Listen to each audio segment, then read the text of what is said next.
Moi, j'ai vu le passeport biométrique avant que ça sorte dans le mail de Rwandais à Kinshasa. Est-ce que les Congolais qui sont là pouvaient aussi participer à ce vote pour la première expérience? Étant le père de famille, accepter de la nourriture empoisonnée pour ses propres enfants, tout en sachant que vous avez de la nourriture à donner à vos enfants. Mais l'objectif de ne pas donner le papier à qui ne le mérite pas, ne pas donner le papier à qui n'est pas congolais. Et nous sommes là au Canada pour voir également la faisabilité technique de cette opération-là. Et c'est comme ça que nous appelons notre mission une mission de repérage. Quels sont les mécanismes que vous allez mettre en place pour nous donner l'information quand il y a des appels d'offres? Parce qu'on a des entrepreneurs aussi qui peuvent concourir aux appels d'offres. Et comment nous allons voir l'information pour les recrutements?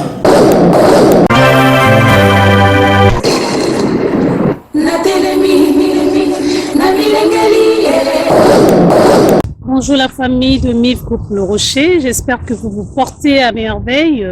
Vous savez que la délégation de la Commission électorale nationale indépendante de la République démocratique du Congo s'est réunie ici à Montréal et a retrouvé la grande communauté métropolitaine de Montréal. La délégation de la CENI, qui est une institution en appui à la démocratie de la République démocratique du Congo, fait sa tournée en Occident, mais aussi dans un des pays de l'Afrique, particulièrement l'Afrique du Sud, parce qu'il y a 5 pays qui vont faire partie du projet pilote afin de participer aux élections présidentielles de 2023 en République démocratique du Congo. Parmi ces pays, il y a l'Afrique du Sud, la France, la Belgique, le Canada et les États-Unis. Voilà pourquoi c'était le tour du Canada de recevoir la délégation de la CENI dans le cadre des concertations, donc des échanges entre la CENI et la grande communauté de Montréal se sont effectués le 20 octobre dernier. Plusieurs Congolais ont été présents dans cette salle et des questions ont été vraiment houleuses.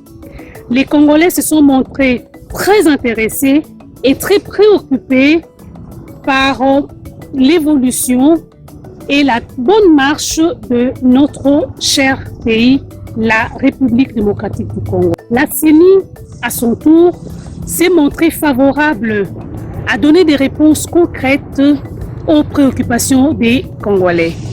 Nous allons donc suivre ces échanges qui ont été par intermittence très chauds. On se retrouve à la fin. À tout à l'heure. Je vais vous demander de vous lever. On va commencer par l'hymne national avant de démarrer notre activité. Debout, Congolais, unis par le sort, unis dans le corps pour l'indépendance. Dressons nos fronts, longtemps pour pays, et pour de bon, prenons le plus bel élan, dans la paix au peuple ardent. Par de la paix, nous bâtirons un pays plus beau qu'avant, dans la paix, citoyens. Entonnez l'hymne sacré de votre solidarité, fièrement saluez l'emblème d'or de votre souveraineté. Congo, don béni, Congo, des aïeux, Congo, au pays, Congo, bien-aimé, Congo, nous peuplerons ton soleil, nous assurerons la grandeur.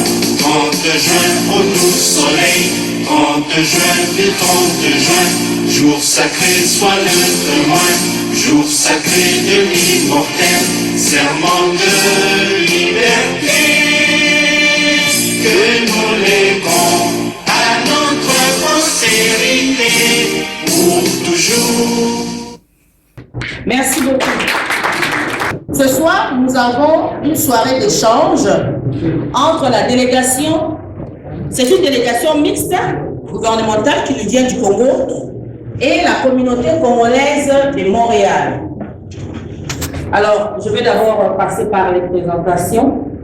Ce n'est pas, on ne va pas faire officiel avec beaucoup de discours, il n'y en a pas de discours, il y a juste une présentation et puis on va passer aux questions et réponses.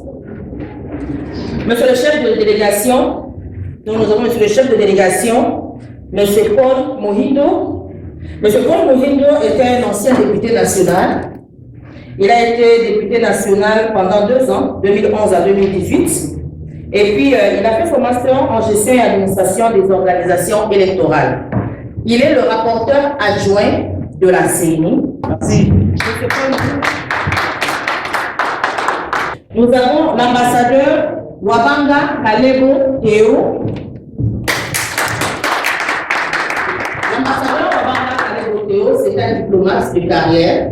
Il est le directeur de la direction des Congolais de l'étranger, des ministères des Affaires étrangères. C'est pourquoi j'ai dit tantôt, c'est une délégation mixte. On a la CENI et puis on a le gouvernement par le ministère des Affaires étrangères. Nous avons Jésus de Kinshasa. Monsieur Longange Manzale Jésus.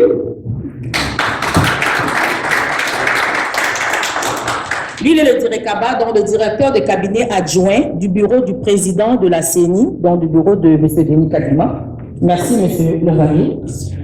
Alors, on a monsieur Kassereka Kiti Fidèle, merci, qui est conseiller technique au niveau de la CENI. Nous avons monsieur Moubiaï Fabrice, juste à côté. Lui, il est expert chargé d'études au niveau de la CENI. Nous avons, est-ce qu'il est arrivé, monsieur Pierre? Monsieur Pierre Kabuika Kabeya, qui est en route parce qu'il a eu un souci de famille. Nous avons monsieur Mabikou Kilumbu Steve. Il est assistant technique. Et nous avons, elle est où? Elle a disparu. La charmante demoiselle, mademoiselle Tchabou Dianda Julia, qui est attachée de presse de la CENI. Et puis vous avez Mamadi, votre compatriote, votre sœur, la présidente de la communauté congolaise de Montréal métropolitain, maître Madame Zélie. Alors cette activité, nous n'avons pas concoctée seule, nous avons obtenu l'aide de notre équipe parce qu'on l'a concoctée dans 2 jours. Pour ceux qui ont été informés, nous attendions la délégation de la CENI depuis le mois de septembre. Ils sont arrivés le week-end dernier et puis ils devaient repartir demain. Il y aurait dû avoir qu'une seule rencontre à Ottawa-Gatineau. Alors, on a parlé avec le chef de la délégation qui a été très précis. On lui a dit que Montréal a la plus grande population de la communauté congolaise ici au Canada. Donc, ce n'est pas compréhensible que vous venez sans voir Montréal. Alors, c'est grâce à une équipe très dynamique du conseil d'administration de la COPOM et de l'équipe des bénévoles de COPOM que je vous applaudis. Et quelque part, il a disparu, Papi Lounier, Maman Rose, qui nous a concocté le casse-croûte et le café, notre secrétaire général. Maman Magui Kamanega, notre trésorière, qui nous a aidé à organiser cette activité aussi. Alors, nous avons aussi notre vice-président de notre CENI à Noël. On a une petite CENI aussi à la COPOM. Le vice-président de la commission électorale, Fidel Mabika. Et notre administrateur Serge, qui permet à ceux qui sont éloignés de se connecter. Parce qu'il est en train de tenir un lien Zoom. Nous avons un lien Zoom qui permet à ceux qui ne sont pas là de pouvoir se connecter. Alors, c'est une activité qui a été organisée grâce à l'appui de la CENI. Nous avons reçu un don financier de la CENI parce qu'on n'avait pas d'argent pour, en peu de temps, louer une salle et avoir tous ces équipements. Et la CENI nous a remis l'argent. Nous avons reçu 1 000 $ auprès de la CENI pour louer la salle, pour apprêter le casse-croûte et pour préparer tout ce dont nous avons besoin pour l'activité d'aujourd'hui. Et nous disons merci, chef de la délégation, pour ça. On va poser nos questions, donner nos suggestions, donner nos observations. On va démontrer nos désaccords dans le respect, dans la courtoisie et dans l'amour qui nous a rassemblés ici. Amener la diaspora à jouer un rôle plus concret dans leurs divers pays. Mais la RDC également avait pris certaines mesures, mais il faut dire que dans le domaine électoral, nous étions jusque-là en retard. Et vous le savez, les votes n'est pas une affaire des étrangers ou n'est pas une affaire des personnes, je ne sais pas qui. Les votes est une matière de souveraineté. Et les votes est une matière qui impose tout citoyen de pouvoir y participer. Le vote permet à ce que le peuple puisse avoir leurs propres dirigeants. Et c'est à travers la Commission électorale nationale indépendante qui a pour mission d'organiser le processus électoral que cela arrive à se réaliser. Le vote, c'est donc un droit de souveraineté. C'est un droit et il n'était pas normal que pendant tout ce temps, qu'il y ait une exclusion de certaines catégories et que d'autres soient favorisées. La loi, qui est la loi fondamentale, depuis tout ce temps, n'a jamais changé et impose à ce que les élections puissent s'organiser à tout niveau. Et les 3 derniers cycles qui se sont passés, malheureusement, la CENI n'avait pas été à mesure de pouvoir réaliser cet objectif-là. Mais nous nous sommes dit aujourd'hui, à travers notre nouveau management et avec notre président Denis Kadima, qui est un expert que vous connaissez, nous nous sommes dit qu'il est important que nous puissions cette fois-là tenter l'expérience de faire participer les Congolais vivant à l'étranger au vote général dans notre pays. Et c'est la première fois que cela va se faire depuis que nous sommes pays. Et aujourd'hui, nous sommes au Canada pour vous annoncer que ce n'est pas une aventure.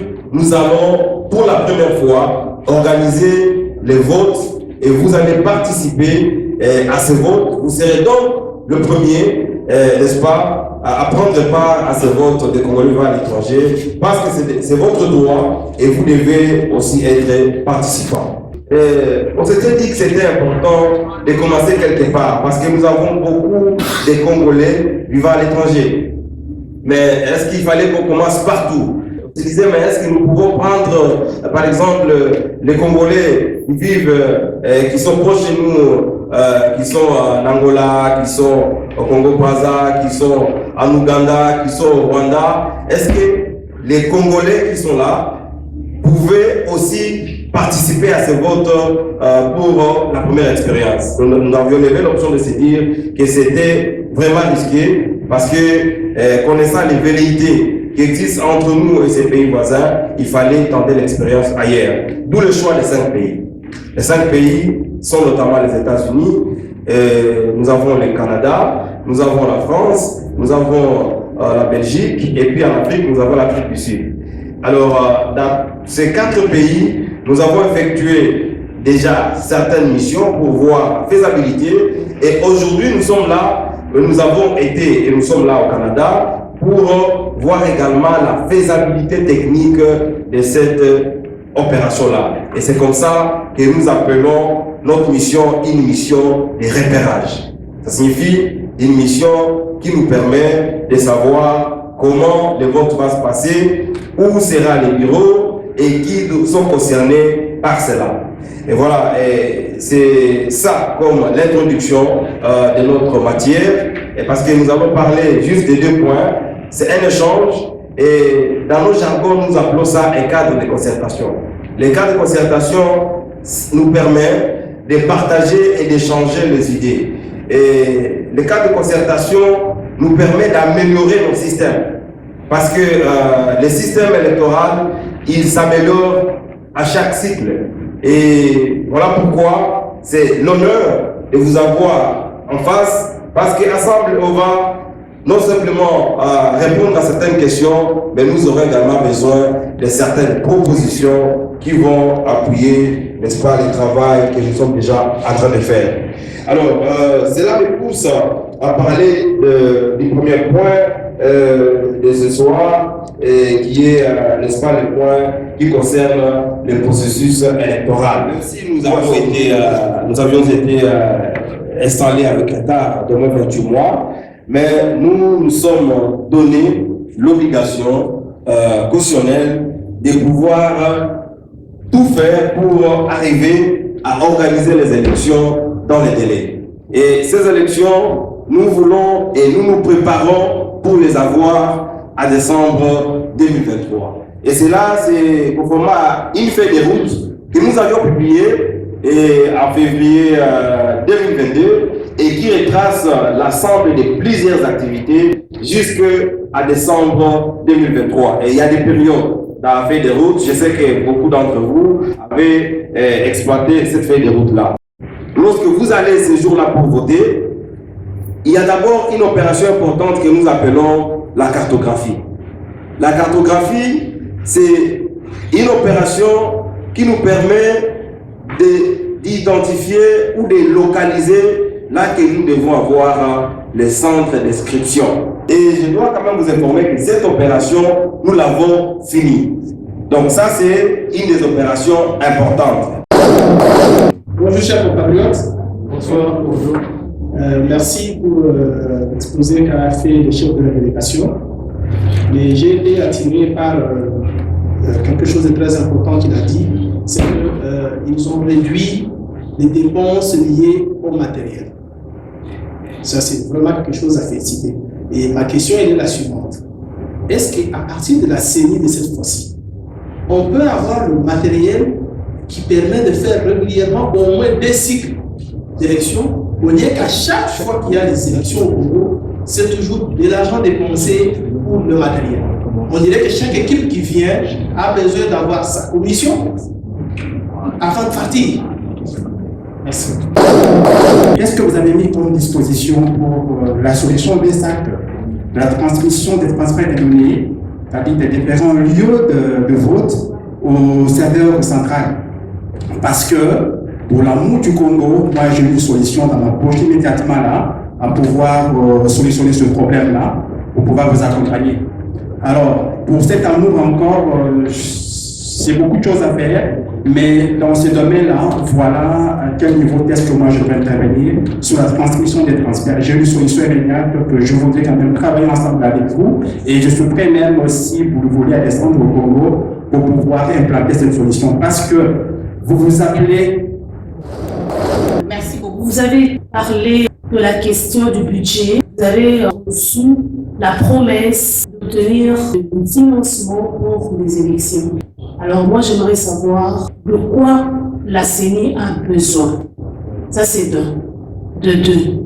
Est-ce qu'il y a possibilité d'éviter d'obtenir de l'aide de l'étranger et que l'aide provienne de l'organisation des Congolais eux-mêmes?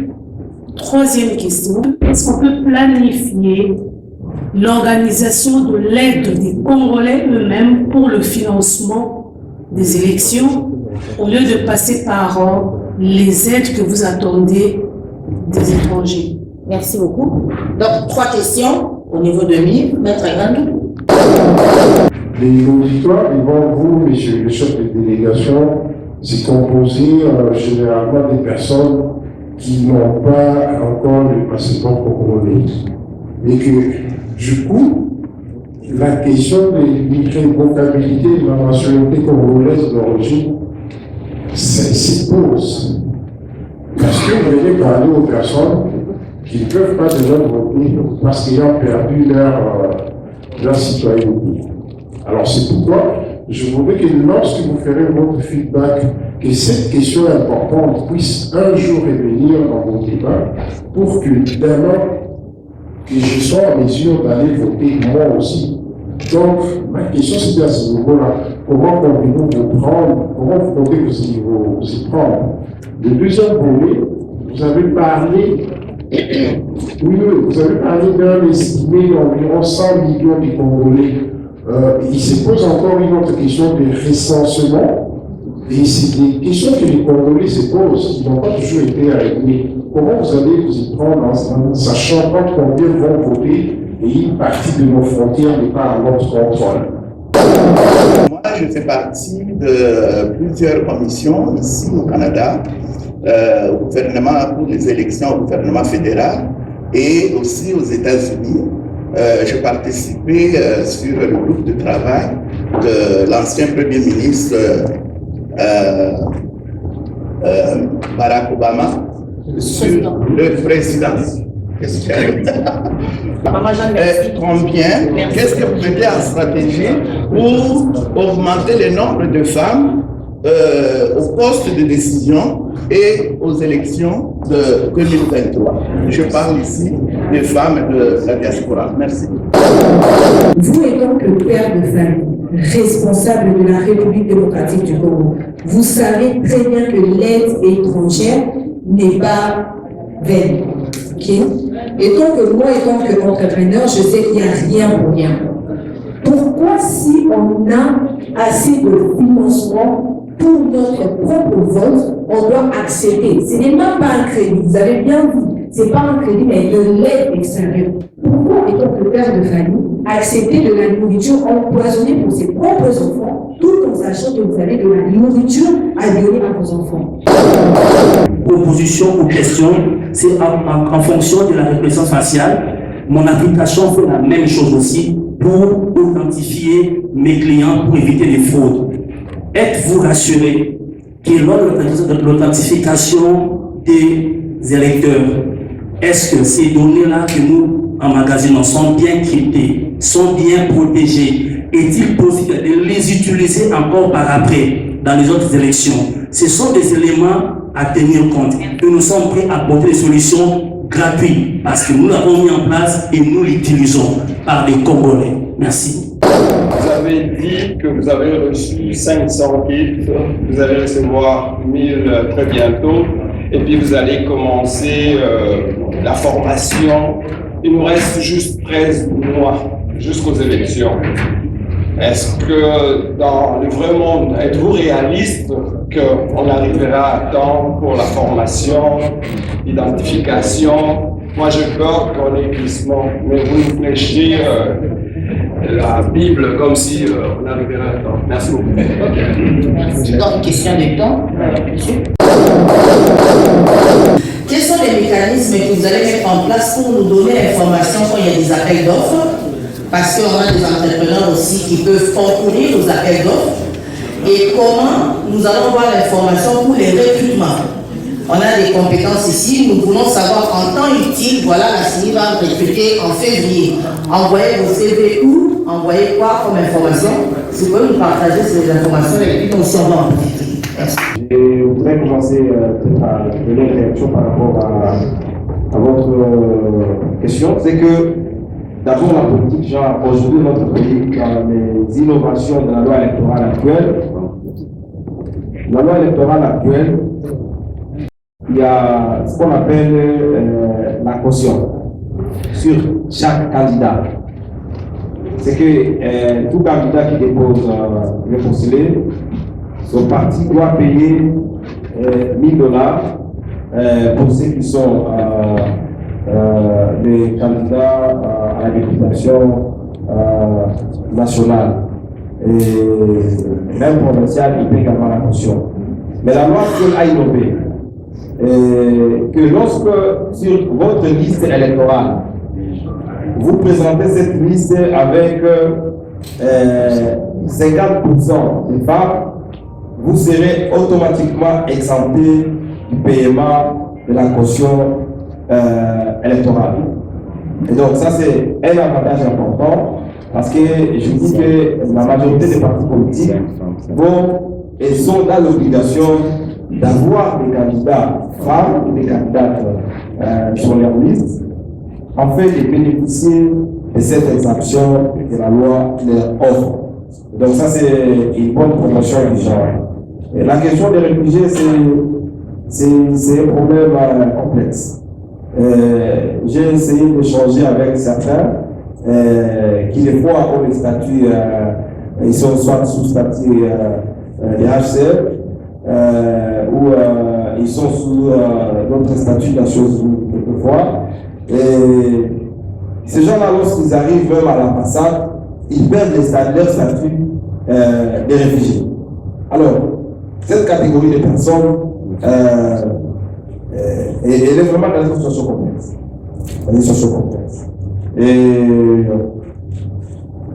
Mais il faut qu'à un certain moment,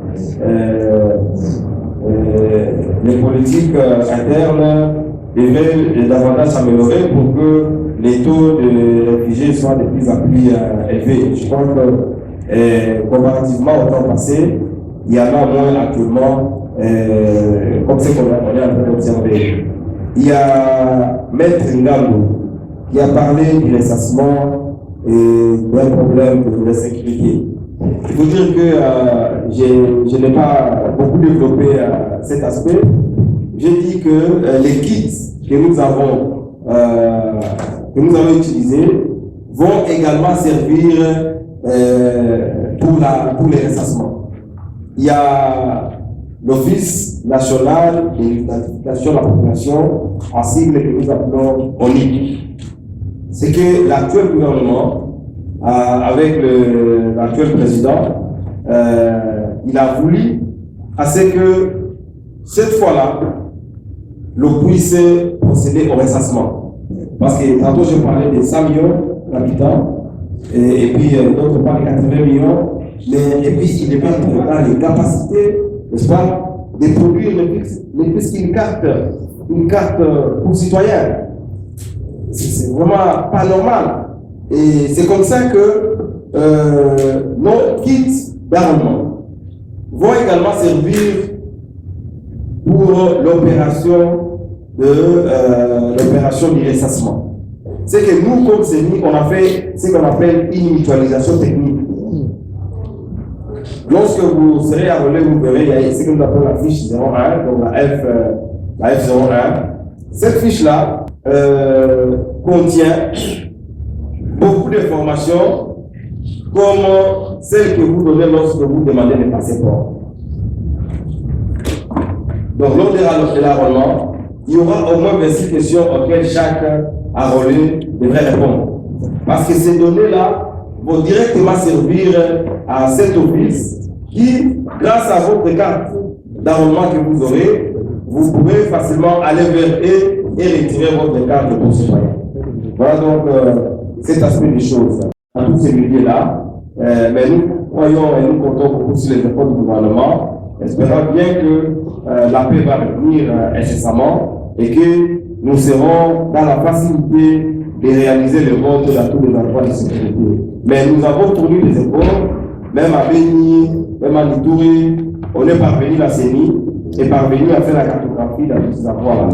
Bon, nous l'avons mis pendant que la guerre n'était pas encore là, à Guerre 23, mais nous comptons beaucoup sur les efforts du gouvernement dans ce sens-là. Il y a Maître Goy qui a posé la question, et Madame, c'est Madame Goy, la camarade, Madame Yves, votre souci c'est le nôtre. Ce n'est pas à dire que nous sollicitons l'argent de l'étranger, non. Mais ce sont des étrangers qui viennent pour nous proposer. Alors, les machines à voter vont être utilisées. Pourquoi nous avons laissé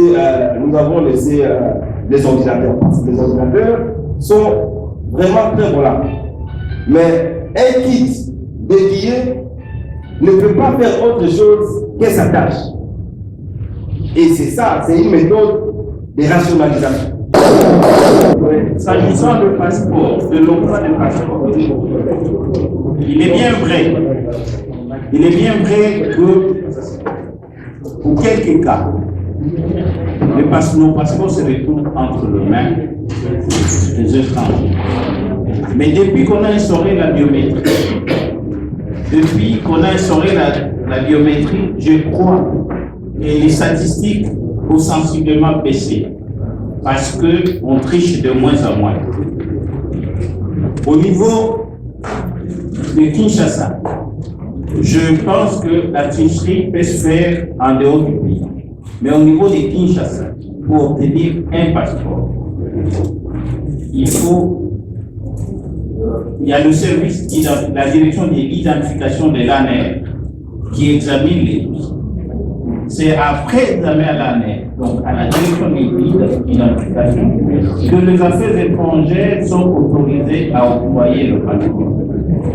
Je dis bien, nous sommes tous Congolais. À ce niveau-là, nous savons que cette direction est inscrite. Mais cela n'empêche qu'il y ait quelques cas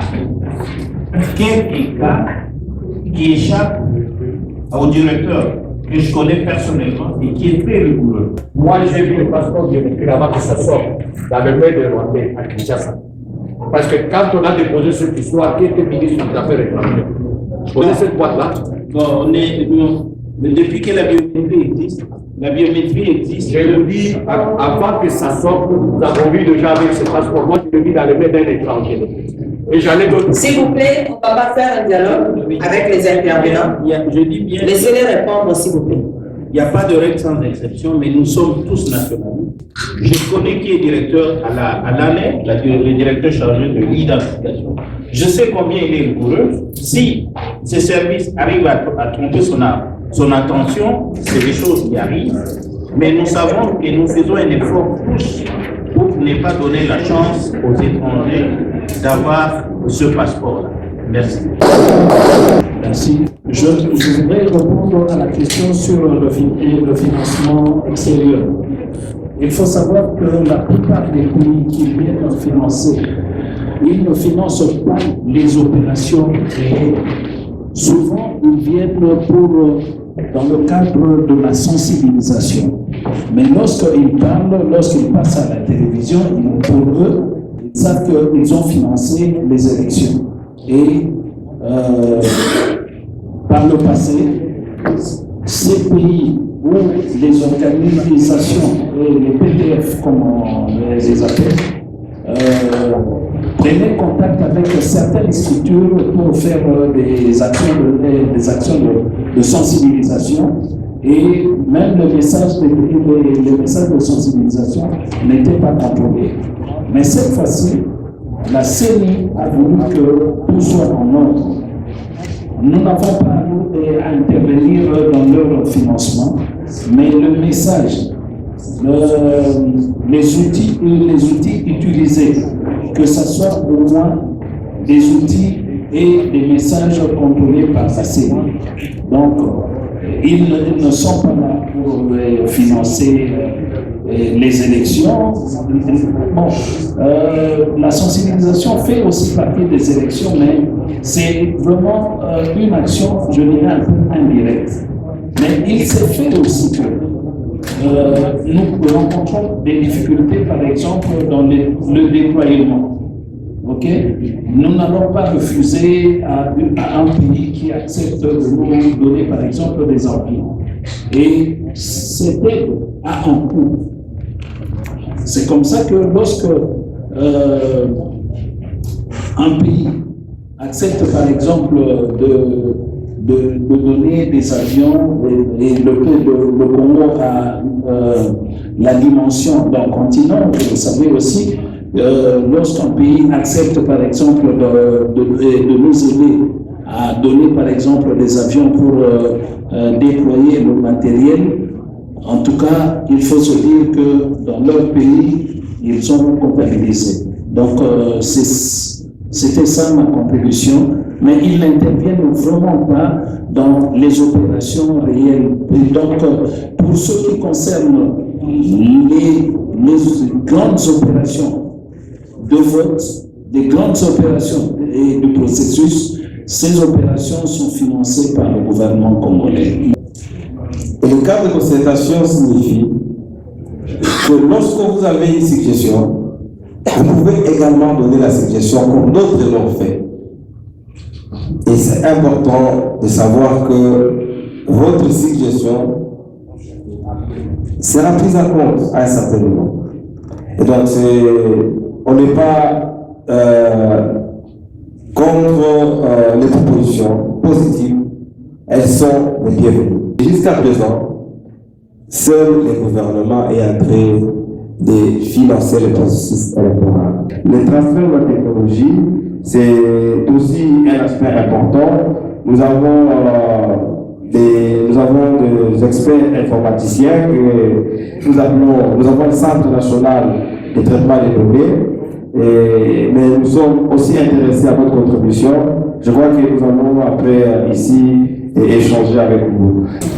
Moi, comme fonctionnaire à la centrale, je prends bonne note. J'ai pris bonne note de toutes les observations ici présentes qui nous ont été posées. Je pense que je vais même proposer à la CENI d'associer la direction d'identification de l'ANER dans sa mission. Direction d'identification. De quoi? L'ANER. Les Congolais sont identifiés depuis toujours, depuis que le Congo est pays. Depuis que nous sommes pays, nous avons un service à l'identification, une direction d'identification dans le service de renseignement. Ouais. C'est ce service-là qui décide qui est congolais et qui ne l'est pas. C'est pourquoi nous, les affaires étrangères, avant de donner le passeport à quelqu'un, nous envoyons tous les dossiers auprès de ce service-là. Oui. Il est bien entendu que chez nous, la mafia, la tricherie, on arrive à tromper la vigilance du responsable. Mais l'objectif n'est pas donner le papier à qui ne le mérite pas, n'est pas donner le papier à qui n'est pas congolais. Mais il arrive quand même.